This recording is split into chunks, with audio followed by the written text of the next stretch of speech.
कभी कभी इंसान को ऐसे रास्तों पर चलना पड़ता है जो खुद खुशी से नहीं चुनता, बल्कि हालात उसे मजबूर कर देते हैं।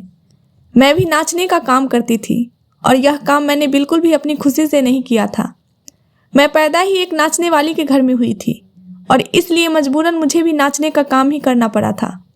मेरी माँ चाहती थी कि मैं पढ़ूं लिखूं और कोई इज्जत से काम कर सकूं, लेकिन ये समाज हम जैसे लोगों को ना ही पढ़ने लिखने देता है और ना ही इज्जत से पैसा कमाने देता है।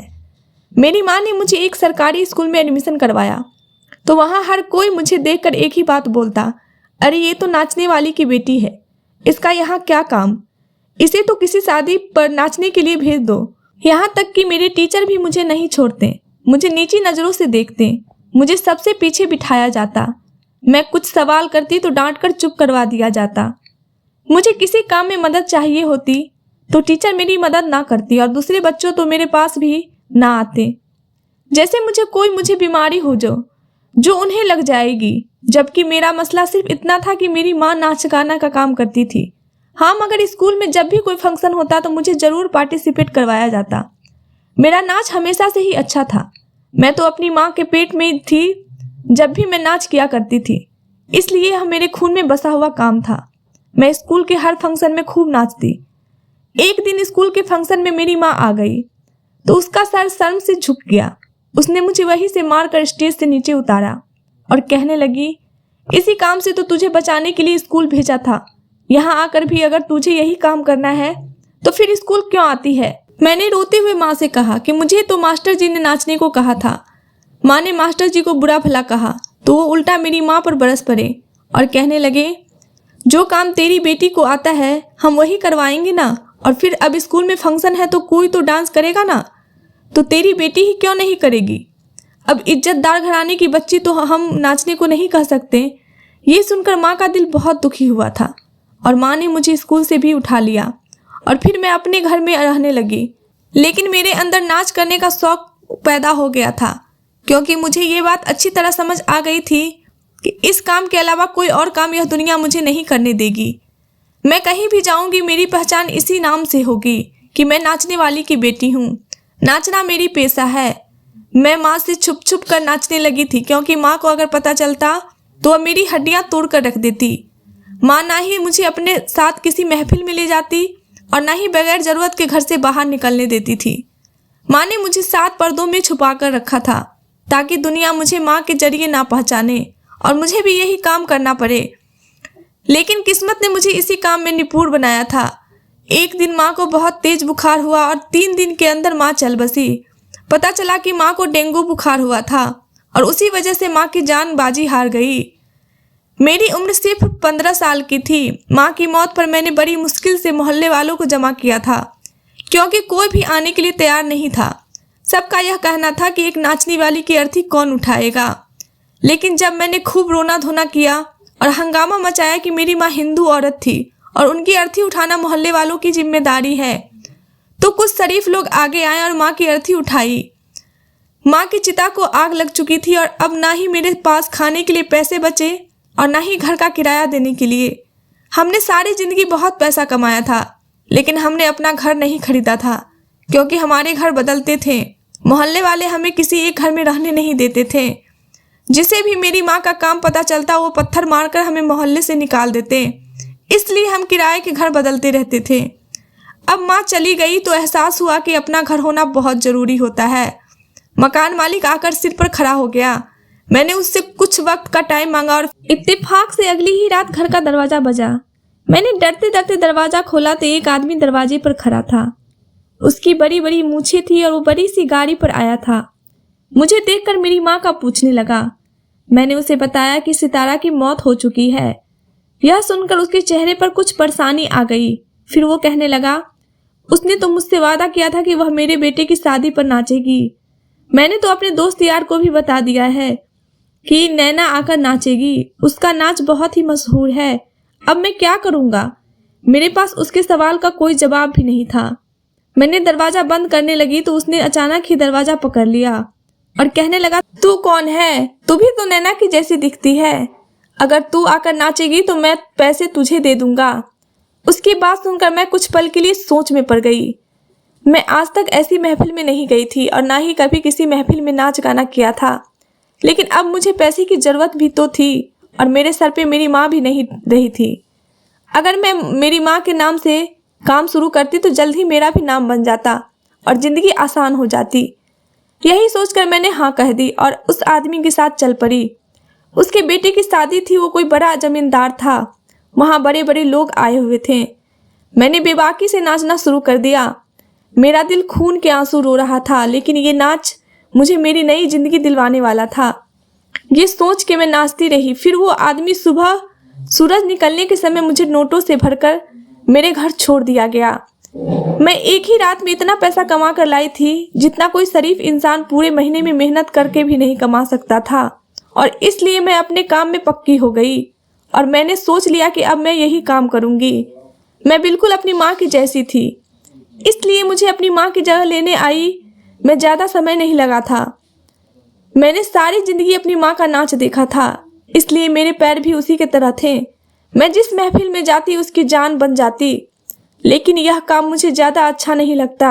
लेकिन मर्द बहाने बहाने से मेरे करीब होते थे। मैं नाचने लगती तो वो मुझे छूने की कोशिश करते। वो अपने कमरे में मेरा नाच रखवाते और कभी कभी तो ज़बरदस्ती मेरे साथ फ़ोटो खिंचवाने के बहाने से मेरे इतने पास आ जाते कि मेरे लिए सांस लेना भी मुश्किल हो जाता। लेकिन मैं कुछ ना कर पाती क्योंकि मुझे इस काम के भी पैसे मिलते थे। मैं भी अपनी माँ के जैसे ही होती जा रही थी। सारा सारा दिन सोई पड़ी रहती और सारी सारी रात महफिल में खूब रौनक लगाती।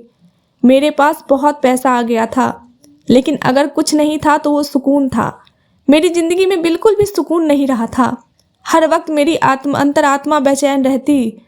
अब मुझे समझ आ गया था कि मेरी माँ मुझे इस काम से क्यों दूर रखना चाहती थी। मैंने उसे भी इस तरह बेचैन और तड़पते हुए देखा था। शायद मेरी माँ भी ये काम खुशी से नहीं करती होगी। खैर, अब इस काम के सिवा तो मेरे पास कुछ भी नहीं था, इसलिए बड़ी मजबूरी में ही सही लेकिन मैं ये काम कर रही थी। और फिर एक दिन कमिश्नर के बेटे की शादी थी। शादी से एक रात पहले मर्दों की महफिल रखी गई थी और इस महफिल में मुझे खास तौर पर बुलाया गया था। मैं तैयार होकर इंतजार कर रही थी कि मेरे लिए कोई गाड़ी आएगी, क्योंकि मुझे जो भी महफिल में बुलाया था वो घर से लेता और घर पर ही छोड़कर जाता। जैसे ही दरवाजे पर दस्तक हुई तो मैं जल्दी से ताला लेकर निकल पड़ी। देखा तो एक पुलिस वाला मुझे लेने के लिए खड़ा था। उसने एक नज़र मुझ पर डाली और फिर नज़रें चुरा गया। शायद वो मेरी खूबसूरती से नज़रें चुरा रहा था या फिर मेरे पेशे की वजह से मुझसे नफरत महसूस हो रही थी।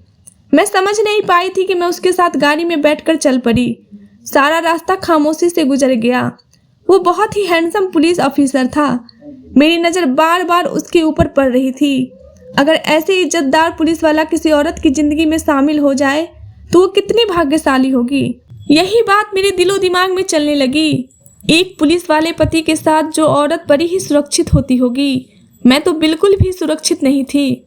हर महफिल में ना जाने कितने ही मर्दों मेरे साथ ऐसा कुछ कर जाते जिसे बताते हुए भी मुझे शर्म आती थी। मैं महफिल में पहुंची तो मुझे देखकर हर कोई तालियां बजाने लगा। हर तरफ से सीटियां की आवाज़ सुनाई देने लगी। खूब जोर शोर से गाने चलाए गए और फिर मेरे नाचने से वहां मौजूद एक एक इंसान झूमने लगा। लेकिन अगर कोई इंसान चुप था तो वो पुलिस ऑफिसर था, जो काफ़ी दूर खड़ा बस मुझे ही देख रहा था। लेकिन ना ही उसके चेहरे पर कोई खुशी थी और ना ही कोई जोश। वो बिल्कुल खामोश था और जिस तरह से वो मुझे देख रहा था ऐसा लग रहा था उसे ये सब कुछ पसंद नहीं आ रहा है। नाचते नाचते भी मैंने उसकी तरफ देखा था और दिल में उसके लिए इज्जत बढ़ गई थी। वाकई ही वो बहुत शरीफ और अच्छा इंसान था। शायद वो अपनी ड्यूटी की वजह से यहाँ मौजूद था, क्योंकि ये कमिश्नर की बेटी की शादी थी, इसलिए वह इस सब का हिस्सा था। ऐसे ही सुबह हो गई और फिर जब वो मुझे छोड़ने के लिए मेरे घर तक लाया तो मुझे उतारते हुए कहने लगा कि आप बहुत खूबसूरत हैं, आपको यह सब शोभा नहीं देता। उसकी बात सुनकर मैंने शर्मिंदगी से सर झुका लिया और कहा कि इसके सिवा मुझे ना ही कोई काम आता है और ना ही दुनिया कोई काम करने देती है। मैं घर में दाखिल हो गई थी और वो वापस चला गया। मेरे दिलो दिमाग में उसकी परछाई बैठ गई थी। मैं सोच रही थी कि क्या पता अब मैं कभी उसे देख सकूंगी या नहीं। और फिर अगली ही शाम मेरे दरवाजे पर दस्तक हुई तो मैंने देखा कि फूलों के गुलदस्ते के साथ कीमती उपहार था। मैंने हैरान हुई कि यह किसने भेजा है और जब खोलकर देखा तो उसमें कार्ड था। हिंदी में लिखा था, इसलिए मैं थोड़ा बहुत पढ़ सकती थी। उसमें लिखा था कि आप पर ये चीज़ें शोभा देती हैं, लेकिन महफिल में नहीं। तन्हाई में खुद व खुद मैं चेहरे पर मुस्कुराहट फैल गई थी, क्योंकि इन शब्दों ने मुझे बता दिया था कि ये उपहार किसने भेजा है। मेरा दिल खुशी से खिल उठा था। ऐसा लग रहा था कि जैसे मेरी बंजर जिंदगी में बहार आ गई है। मैंने उसको उठाया, वो पायल थी। मैंने जल्दी से उसे अपने पैरों में पहन लिया। काश कि ये इंसान मेरी ज़िंदगी का हिस्सा बन जाता और हमेशा के लिए मुझे अपने घर ले जाता। मैंने दिल में ये प्रार्थना की थी और शायद प्रार्थना कबूल होने का ही कोई पल था, क्योंकि उस दिन के बाद इस तरह के उपहार आना शुरू हो गए थे। और फिर एक दिन वो खुद चला आया। उसे देखकर मेरी खुशी की सीमा न रही थी। हम दोनों ही की मुलाकातें का न रुकने वाला सिलसिला शुरू हो गया था। वो चाहता था कि मैं इज्जत की ज़िंदगी गुजारूं और इस नाच गाने से निकल जाऊं। मैं भी यही चाहती थी, इसलिए मैंने उससे शादी की बात की और वो शादी के लिए तैयार हो गया। मेरे लिए इससे बढ़कर और क्या हो सकता था कि मुझे हमेशा के लिए सुरक्षा मिलने वाली थी। और फिर एक दिन उसने चुपके से मुझसे शादी कर ली। मैं अब उसके घर जाना नहीं चाहती थी। मैंने अपना सारा घर लॉक किया और कुछ ज़रूरी सामान बांधा और उसका इंतजार करने लगी। रात के अंधेरे में वह मुझे लेने के लिए आ गया। वह मुझे लेकर एक बहुत ही दूर दराज इलाके में पहुंच गया। वहाँ एक छोटा सा घर था। मैं उसके अंदर दाखिल हुई तो कुछ हैरान हुई, क्योंकि वहाँ कई सारी लेडी पुलिस बैठी हुई थी। घर के अंदर लेडी पुलिस को देखकर मैं हैरान रह गई। मेरे पति तो मेरे पीछे अंदर ही नहीं आया था। वो गाड़ी लॉक करने के लिए रुका था। वो पुलिस वाली औरतें मुझे ज़बरदस्ती एक कमरे में लेकर गई और फिर मेरी जान निकल गई। मेरी चीखों से सारा घर गूंज उठा था। 2 घंटे मैंने तकलीफ में गुजारे थे। मुझे समझ नहीं आ रहा था कि मेरे साथ ऐसा क्यों हुआ है। मैंने तो अपनी खुशी से अपने आप को सुरक्षा देने के लिए राहुल से शादी की थी, लेकिन ना जाने वो कहाँ चला गया था। मुझे इन औरतों के सहारे छोड़ गया था। औरतें मुझे टॉर्चर कर रही थी और मुझसे ऐसे सवाल कर रही थी जिनके जवाब मेरे पास नहीं थे। मैं उनके किसी भी सवाल का जवाब नहीं दे सकी। तो उनमें से एक लेडी इंस्पेक्टर ने किसी को फ़ोन मिलाया और कहने लगी, राहुल, ये लड़की इतनी सीधी नहीं है। तुम इसे मासूम कह रहे थे, ये जुबान खोलने को भी तैयार नहीं है। हम इस पर हर तरह का टॉर्चर कर चुके हैं। अब तुम आकर इसकी जुबान खुद खुलवाओ। उस औरत के मुंह से राहुल का नाम सुनकर मेरा माथा ठनका और मैं सोचने लगी कि राहुल आखिर मुझसे क्या चाहता था। उसने मुझसे शादी क्यों की थी? मुझे तो लगा था कि वो मुझसे प्यार करता है, इसलिए उसने मुझसे शादी की है। मगर अब मुझे समझ आ रहा था कि असल बात को तो कुछ और थी। पिछले 2 घंटे से वो औरतें मुझसे जिस तरह के सवाल कर रही थी, मुझे उनका जवाब नहीं मालूम था। और अगर राहुल भी मुझसे यही जानना चाहता था तो मैं उसे भी कोई जवाब नहीं दे सकती थी। कुछ ही देर गुजरी कि कमरे का दरवाज़ा खुला। राहुल अंदर दाखिल हुआ और उसने उन औरतों को बाहर जाने का इशारा कर दिया। वह 6 की 6 औरतें बाहर निकल गई। राहुल मेरे पास आकर बैठ गया और कहने लगा, मैं तुम्हारे साथ कुछ भी गलत नहीं करना चाहता। अगर तुम इन औरतों को सीधी तरह से हर बात बता देती तो तुम्हें इतना टॉर्चर बर्दाश्त नहीं करना पड़ता। मैं तुमसे सच में प्यार करता हूँ, तुम्हें दर्द में नहीं देख सकता, इसलिए यहाँ से चला गया था। लेकिन मुझे नहीं मालूम था कि तुम इतनी जिद्दी निकलोगी कि इनमें से किसी का सवाल तुम्हारे पास नहीं है। मैंने रोते हुए राहुल से कहा, तुमने मेरे साथ धोखा किया है। शादी के नाम पर तुमने मुझे इन औरतों के हवाले कर दिया। यह क्या पूछना चाहती है? मुझे सच में नहीं पता। मैं नहीं जानती कि वो कौन सा राज है जो ये मुझसे उगलवाना चाहती है। मैं तो इज्जत की ज़िंदगी गुजारना चाहती थी, इसलिए तुम्हारे प्यार में खुद को तबाह कर बैठी। लेकिन तुमसे अच्छे तो वो मर्द हैं जो मुझे पैसे देकर नाचने के लिए बुलाते हैं। कम से कम वो मेरा भरोसा तो नहीं तोड़ते ना। मेरी बात सुनकर राहुल कुछ पलों के लिए चुप हो गया। मेरे जख्मों से निकलते हुए खून को उसने अपने हाथों में पकड़े रुमाल से पोंछा और कहने लगा कि मैं भी सच में तुमसे प्यार करता हूँ, लेकिन अपने फर्ज और जिम्मेदारियों की वजह से मैं मजबूर हूँ। मुझे तुम्हारे पीछे इसलिए लगाया गया था ताकि मैं तुमसे वो राज हासिल कर सकूं जो राज तुम्हारी माँ ने मरने से पहले हमें नहीं बताया। लेकिन तुम भी अपनी माँ की तरह ही बहुत पक्की हो। मैंने राहुल से कहा, मुझे सच में नहीं मालूम कि तुम लोग इस फाइल की बात कर रहे हो। ना ही मैंने अपनी माँ के पास कभी कोई लाल रंग की फाइल देखी थी और ना ही मैं और मेरी माँ पढ़े लिखे थे कि हम किसी भी घर के से कोई फाइल क्यों चुराते। पता नहीं क्यों तुम लोग हम पर इल्ज़ाम लगा रहे हो। हम नाचने वाली जरूर है मगर चोर नहीं है। मेरी बात सुनकर राहुल हंसा और कहने लगा, तुम्हारी माँ इतनी सीधी नहीं थी जितना कि तुम कह रही हो। वो बहुत ही शातिर थी, बड़े बड़े लोगों के घरों में नाचने के लिए जाती थी और उनकी कमजोरियों को अपनी मुट्ठी में दबा लेती थी। ऐसे ही एक वक्त में उसने मिनिस्टर के घर से बहुत अहम फाइल चुरा ली थी। शादी के घर में कोई और उस पर नजर ना रख सका और वो इतनी अहम फाइल चुरा कर भाग निकली। उस फाइल में बहुत अहम और खुफिया दस्तावेज हाथ है जो सरकारी हैं। अगर वो फाइल नहीं मिली तो बहुत बड़ी मुसीबत हो जाएगी, इसलिए हम वो फाइल ढूंढने की कोशिश कर रहे हैं। जिस दिन मैं तुम्हें लेने के लिए तुम्हारे घर आया था उस दिन मुझे पता चला कि तुम नैना की बेटी हो, इसलिए मैंने जानबूझकर तुमसे मोहब्बत का ढोंग रचाया ताकि बातों बातों से तुमसे फाइल के बारे में मालूम कर सकूं। मैंने बहुत बार तुमसे पूछना चाहा लेकिन तुम हर बार की बात को खत्म कर देती, इसलिए मैंने तुमसे शादी कर ली ताकि मैं तुमसे राज उगलवा सकूं। लेकिन अब ऊपर से दबाव बहुत ज़्यादा बढ़ गया है और हमें फाइल के बारे में फ़ौरन जानना ज़रूरी है, इसलिए मैंने तुम्हें इन लेडी पुलिस के ऑफिसर के हवाले कर दिया। अगर इन्हें हमारी शादी का ना पता होता तो यह तुम पर इससे भी ज़्यादा टॉर्चर करती और ये राज उगलवा लेती। अब तुम खुद मुझे बता दो कि वह लाल फाइल कहाँ है ताकि तुम्हारी जान छूट जाए और मैं तुम्हें अपने घर ले जाऊं। राहुल ने बहुत मोहब्बत से मेरे गालों पर हाथ फेरा तो मेरी आंखों से आंसू टपकने लगे। मुझे सच में किसी फाइल के बारे में मालूम ही नहीं था तो मैं उसे क्या बताती। मुझे तो यही नहीं पता था कि मेरी माँ ऐसी भी कोई हरकत करती है। मैंने तो कभी उसे कोई सामान घर लाते नहीं देखा था। राहुल के हर बार पूछने पर मैंने उसे यही जवाब दिया तो वो बहुत ज़्यादा गुस्से में आ गया और उसने मेरे मुंह पर एक जोरदार तमाचा दे मारा और कहने लगा, अगर तुम ये राज ना बताना चाहती हो तो मुझे तलाक देना होगा और फिर तुम जेल की सलाखों के पीछे होगी। यह सुनकर मेरे पैरों तले से ज़मीन निकल गई थी और इस डर से कि कहीं वो मुझे तलाक न दे दे मैंने झूठ कह दिया कि मुझे वह फाइल का पता है। मेरी बात सुनकर उसके चेहरे पर चमक आ गई। मैंने उससे कहा कि मेरी माँ ने वो फाइल चुराई जरूर थी लेकिन वो उस फाइल को घर नहीं लाई थी, बल्कि उसने रास्ते में ही वो फाइल किसी को दे दिया था। वो कौन था और मेरी माँ ने ऐसा क्यों किया था यह मैं नहीं जानती। मैंने पूरी तरह झूठ कर अपनी जान बचाई थी ताकि मेरा रिश्ता बच जाए। मैं उस नाच गाने वाले माहौल में दोबारा नहीं जाना चाहती थी। लोगों की नज़रें अब मुझे बर्दाश्त नहीं होती थी। मैं राहुल के साथ अपनी ज़िंदगी को आगे बढ़ाना चाहती थी। मेरे मुंह से यह सब कुछ सुनने के बाद राहुल ने मेरा हाथ पकड़ा और मुझे अपने घर ले गया, अपनी माँ से मिलवाया और मैं इज्जत की ज़िंदगी गुजारने लगी। मेरे ससुराल वालों को नहीं मालूम था कि राहुल मुझसे कहाँ से लाया है और मैं क्या काम करती थी। मेरी और राहुल की शादी को 2 महीना हो गया था।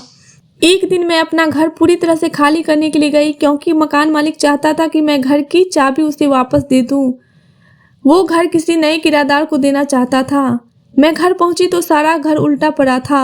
मैं जानती थी ये काम राहुल या उसके साथियों का ही है, इसलिए खामोशी से अपना जरूरी सामान समेटने लगी। अपनी माँ की यादों को एक जगह इकट्ठा करते हुए अचानक ही मुझे अपनी माँ की एक बात याद आ गई।